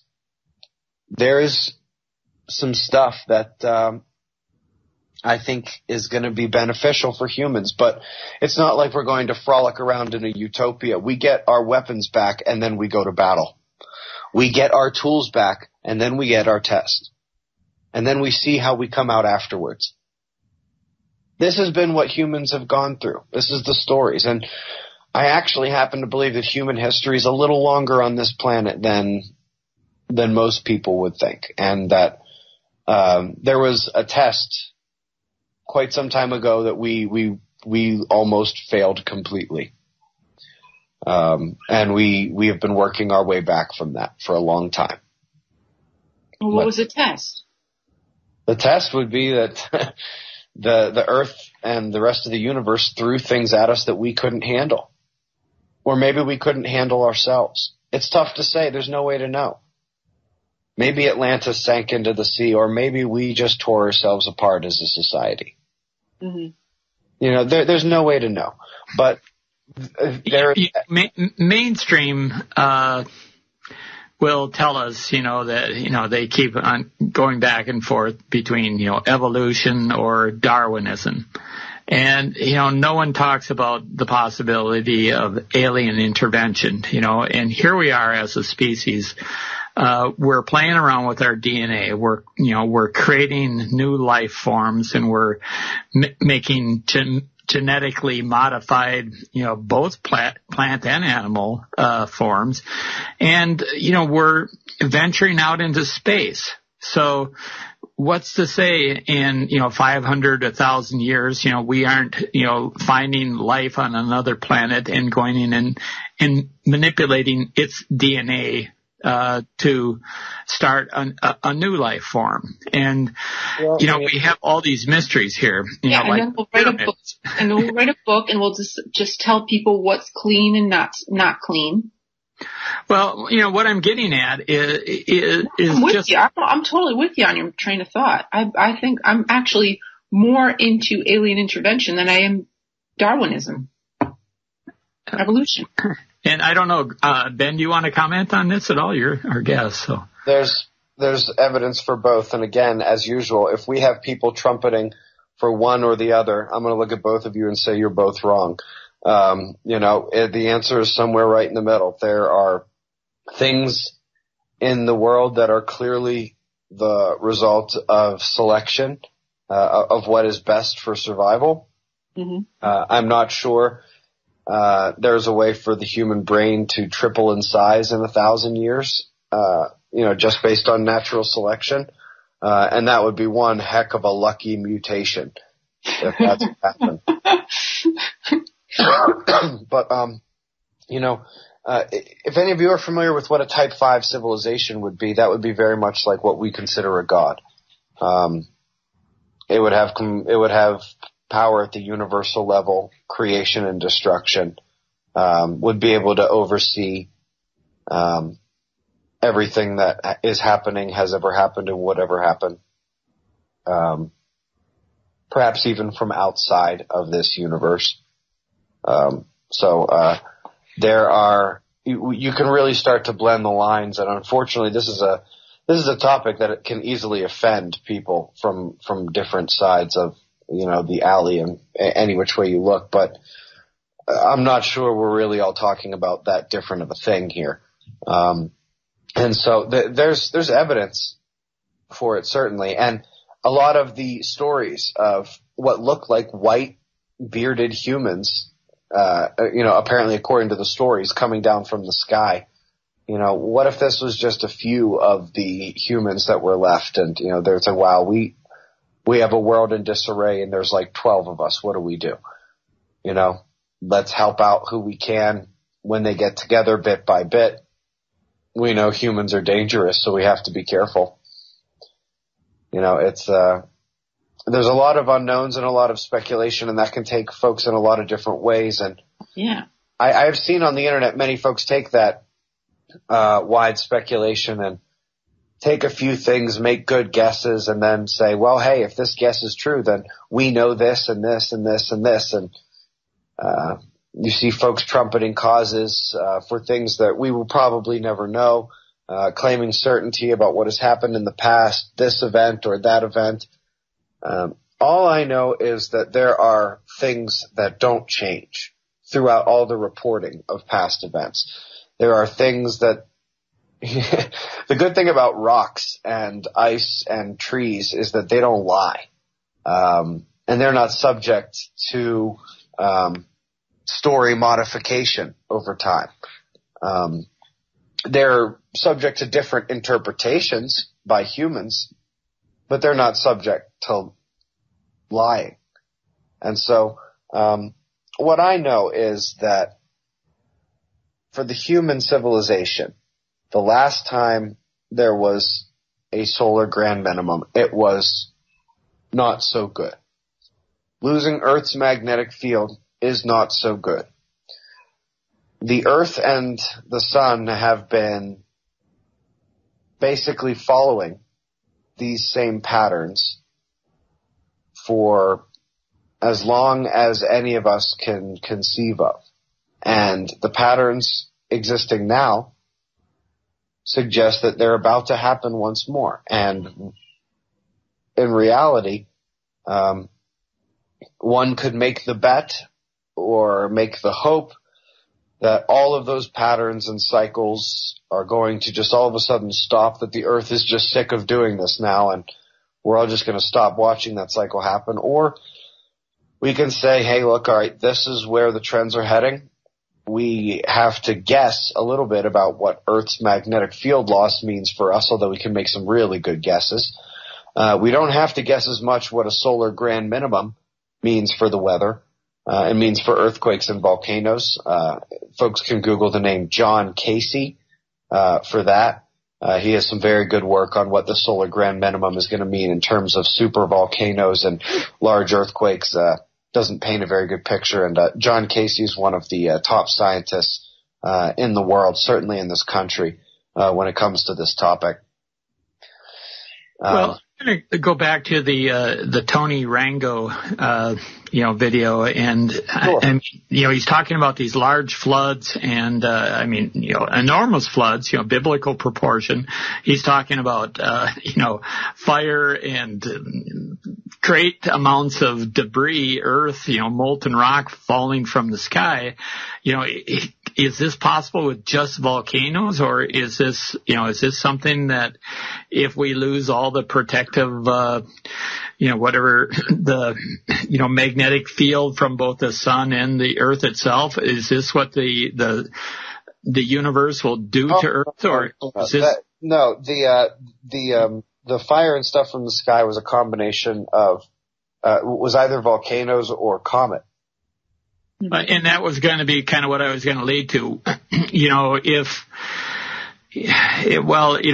Atlantis sunk, is it possible that there was a extraterrestrial body, a planet, a Nibiru or whatever, that was big enough and passed by close enough that it actually, by its gravitational pull, pulled the Earth off of its normal axis and caused it to spin in another direction? Or is it possible, like, say, Mars, went by close enough where it actually blew its atmosphere away. Are these things that people talk about, or am I just once again going off on two? Oh, you're on a tangent. Go ahead. Go ahead. Go ahead, Ben. A lot of the stuff you hear about Nibiru is nonsense. Some of it is not. There's a video that can be seen for free at suspiciousobservers.org. In the menu bar, you can click Premium Preview. It's a preview of a lot of the premium stuff that members do get. And one of the videos is called A Planet Crossed, which you can pretty much guess what that means. That's what I think is the best evidence for an actual, sighting of a crossing planet not that long ago, in geologic terms. There was a lot of gravity in your question that I didn't, initially, not how I would have phrased it. Certainly gravity's involved, but plasma interactions are involved as well. In terms of Atlantis sinking or something else in the Indian Ocean, there's some interesting features connecting Antarctica up into the Indian Ocean that really give me significant pause as to what that could have looked like if the world was clear. Do you have any conjecture on Kerry going down to Antarctica, especially right during the election? I mean, I've heard all sorts of weird things down, right down to being about as bizarre as, the Iron Sky movie, if you saw that about the Nazis having their underground base in Antarctica. But anyway, you have any, I don't know. I've jokingly said that Kerry went down there to pee off the edge of the flat Earth. But that was strictly a joke. Kerry went down there as part of the cooperation between the United States, China, and Russia, which exists both in Antarctica and in space. Part of what keeps the world mum to this and not freaking out over the fact that they're all working together over what must be something really, really important is the fear that is implanted we're all going to go to war. It's complete nonsense. First of all three of those countries can stop any missile in this atmosphere anytime they want. 99%, any, U.S., China, and Russia could hack and control it. And that tiny little sliver that's left is eliminated by electromagnetic weapons and lasers. There is no missile that will actually go anywhere in this atmosphere that they do not allow. They are all working together on this because they know everything's just about over. And one of the ways that they make sure nobody knows until everybody knows is they keep everyone basically scared out of their minds that we're all going to nuke each other and that we're all going to kill each other and et cetera, et cetera. In reality, that's very, very comforting what you just said. Well, you have to realize that. And to reinforce it for a second here is, look at Trump launching, 60 missiles, against Syria to destroy an airport, and they didn't hit the runway. I mean, did they do that on purpose, or were the Russians over there saying, yeah, we'll pluck this one out, looks like it might hit. We'll pluck this one out, looks like it might hit. Who's freaking people out? Yeah, well, to be honest, I'm not really sure what actually happened over there, what they were trying to hit, what they did or didn't hit. Who really knows what you can believe about stuff? Because, frankly, I don't believe much of any of it.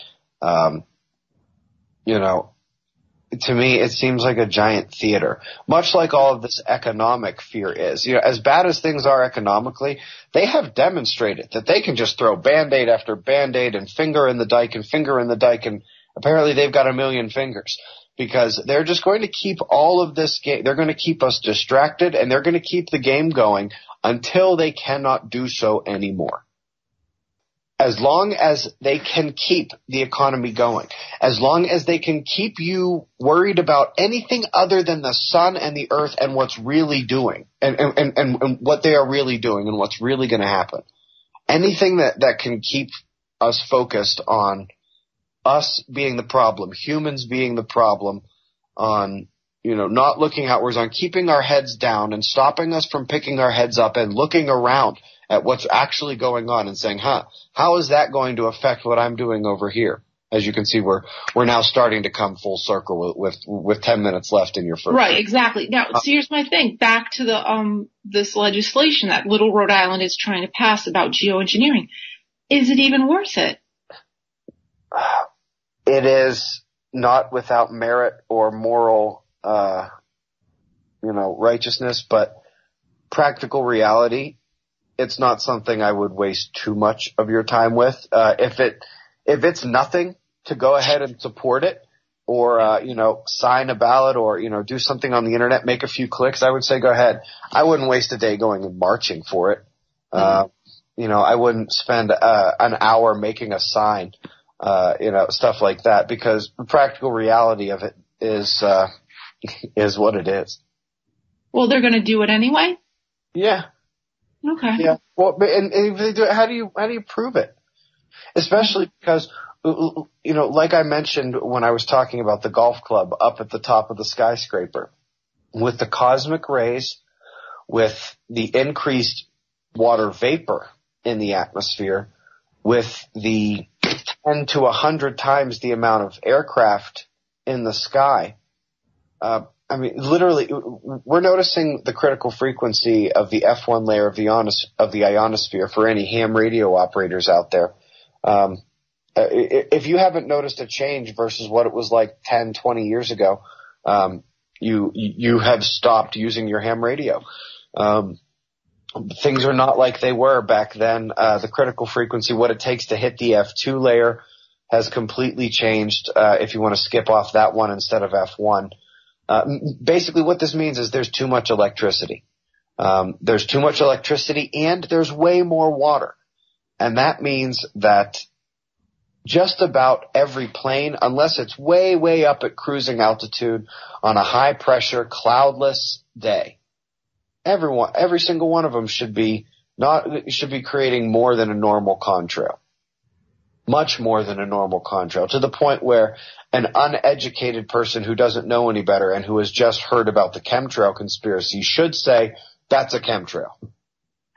Well, I'm a private pilot, and until someone pointed out chemtrails to me, I didn't see them, even though I was up there flying around all the time.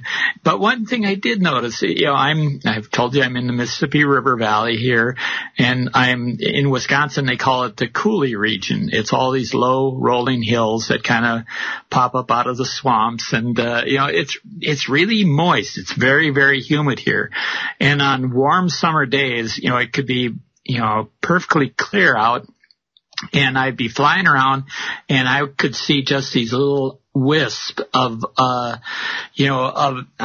called it they're cooking, the sun and the hills are cooking the clouds. I know what you're talking about. You're talking about a situation where, for the most part, the atmospheric moisture level isn't revealed, but there's little bits of evidence of just how much water is actually up there. Well, this is just coming up rising right out of the hills, and so everything. Anyway, we're getting toward the end of the show. I noticed that you posted that NASA is going to have some East Coast thing in Washington D.C., and you said, please join you there for so that you don't have to deal with the zombie heads on your own. So why don't you talk about that, and then also tell us about some of your other events, and please plug your own stuff. Because we got to wrap this up. We got to get the good information out there. See how fast I can do it. So the 3 public appearances upcoming. On June 27th in Washington, D.C. is the Space Weather Enterprise Forum. You do have to register for it online. It doesn't cost anything, but it will be interesting, and we can hang out. It will be cool. You will not be able to miss me. I kind of have a big mouth. August 17th through the 20th in Phoenix, Arizona. I'll be speaking at the Electric Universe Conference. I believe I'm speaking Sunday morning. Okay. President's Day weekend 2018 is Observing the Frontier, and that is our conference coming up then. All right. Ben Davidson, thank you so much for being with us on Shadow Citizen. And everybody that's listening, thank you for listening. We're going to see you next week.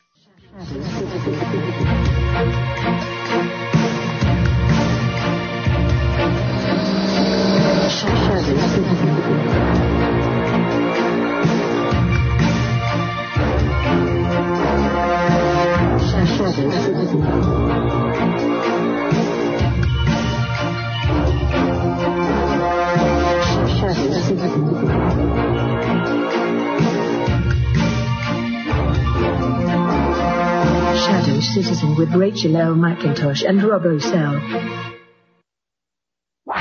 News and information you can trust. This is American Freedom Radio. Freedom, American Freedom Radio. American Freedom Radio. Nutritious food is real body armor. It builds muscle, burns fat, improves digestion, and feeds the entire body the nutrients it needs. Did you know the U.S. government banned the hemp plant from growing in the United States and classified it as a Schedule I drug to hide it behind the marijuana plant? People have been confused about this plant for over 80 years, and many still don't know what hemp is. So now you know hemp is not marijuana, and marijuana is not hemp. They are different varieties of the same species. HempUSA.org wants the world to know these basic facts and to help people understand that hemp protein powder is the best kept health secret you need to know about. Remember, hemp protein powder contains 53% protein, is gluten-free, anti-inflammatory, non-GMO, and is loaded with nutrients. Call 888-910-4367, 888-910-4367, and see what our powder, seeds, and oil can do for you. Only at HempUSA.org. We all know that they're not telling us the truth. So stand up for your rights, demand the real medicine, and your right to use it and grow it. This is Rick Sensen, and you're listening to American Freedom Radio. Quality, value, style, service, selection, convenience, economy, savings, performance, experience, hospitality, low rates, friendly service, name brands, easy terms, affordable prices, money-back guarantee, free installation.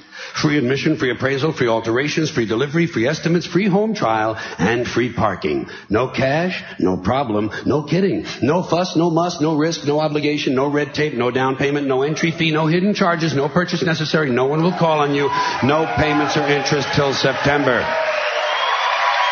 But limited time only, though, so act now, order today, send no money, offer good while supplies last, 2 to a customer, each item sold separately, batteries not included, mileage may vary, all sales are final, allow 6 weeks for delivery, some items not available, some assembly required, some restrictions may apply. So come on in. Come on in. Come on in. Hang it. So come on in for a free demonstration and a free consultation with our friendly professional staff. Our experienced and knowledgeable sales representatives will help you make a selection that's just right for you and just right for your budget. And say, don't forget to pick up your free gift, a classic, deluxe, custom, designer, luxury, prestige, high-quality, premium, select, gourmet pocket pencil sharpener. Yours for the asking, no purchase necessary. It's our way of saying thank you. And if you act now, we'll include an extra added free complimentary bonus gift, a classic, deluxe, custom, designer, luxury, prestige, high-quality, premium, select, gourmet, combination key ring, magnifying glass, and garden hose in a genuine imitation leather-style carrying case with authentic vinyl trim. Yours for the asking, no purchase necessary. It's our way of saying thank you. Actually, it's our way of saying bend over just a little bit farther. You're listening to AmericanFreedomRadio.com, the network who perseveres in delivering intelligent debate, constructive dialogue with true independence. The freedom to broadcast the truth is not free at all. So what is American Freedom Radio worth to you? The empowering information with fun, honest and pure integrity behind it provides an example to follow. Friendships to flourish with the moral altruism that pulls no punches. The hosts sacrifice and show remarkable discipline in their duty to deliver quality radio in service to the community with strength, wisdom and loyalty. The founders of AFR wish to thank you personally for sharing your views and insights to make the best radio and alternative media. Now it's time for you to give something back and play a vital role in the future of America. Be as generous with us as we've been with you. Click on the donate banner at AmericanFreedomRadio.com or volunteer by emailing AmericanFreedomRadio@ymail.com. Vaccine, psychotropic drugs and artillery batteries not included. No rules, no rules, no taboo topics, no taboo topics, no fear of doom, no fear of doom. We are American Freedom Radio, American Freedom Radio.